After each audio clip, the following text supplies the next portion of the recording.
Human Sciences Unit Assignment by Catalina Sanchez Carrion. The real-life situation in this assignment was a survey that was handed out to 11th grade students last week.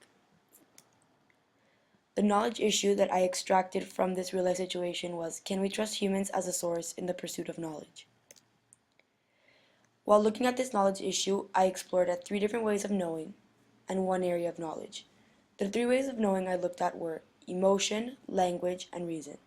First, I looked at emotion and language. At times, humans act on instinct, which means that we use our intuition in our actions or behavior. Our intuition is basically what our emotions tell us to do firsthand. The language used in asking questions in studies and in case studies and experiments in the human sciences may arouse emotional connections, which might result humans to act on instinct rather than reasoning through what they are being told. In addition, language and reason relate to one another. What humans understand is based on the language that they know, and that determines what they are able to reason and later analyze. However, at times, language can be used in an ambiguous way, which fools the mind and results in logical fallacies.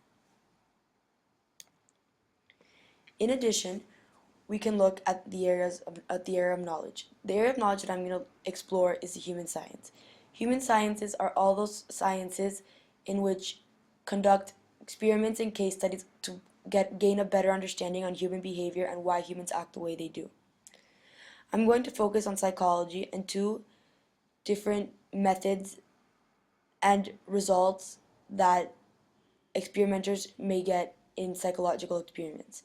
First, there's the screw you effect, which is when a participant knows the experimenter's objectives and does everything possible to go against what the experimenter wants to find. This relates to the knowledge issue because it shows when humans may not be a very trustworthy source in the pursuit of knowledge, because humans are purposefully manipulating the results to go against what the experimenter is trying to find. Hence, their results are not reliable. The single blind method is when the experimenter knows whether the participant is in the control or experimental group, but the participant does not know whether they are in the control or experimental group. In this situation, humans may be a more trustworthy source in the pursuit of knowledge because they don't know which condition they are in, so they can't purposefully try to manipulate their results to go against what the experimenter is intending to find. A personal example that I have relating to this knowledge issue was in psychology last year when we were doing experiments at the cognitive level of analysis on recall, in which we are basically told to remember shapes or a list of words. At times, I would look at what my friends remembered and add it to the list of what I remembered. This means that the data Ms. Baker was receiving from me was biased and untruthful because it wasn't essentially what I really remembered, if not what me and all my friends remembered. This shows how easy it is to lie in experiments in the human sciences and why sometimes human data is not trustworthy to some extent. This is my exploration of the knowledge issue.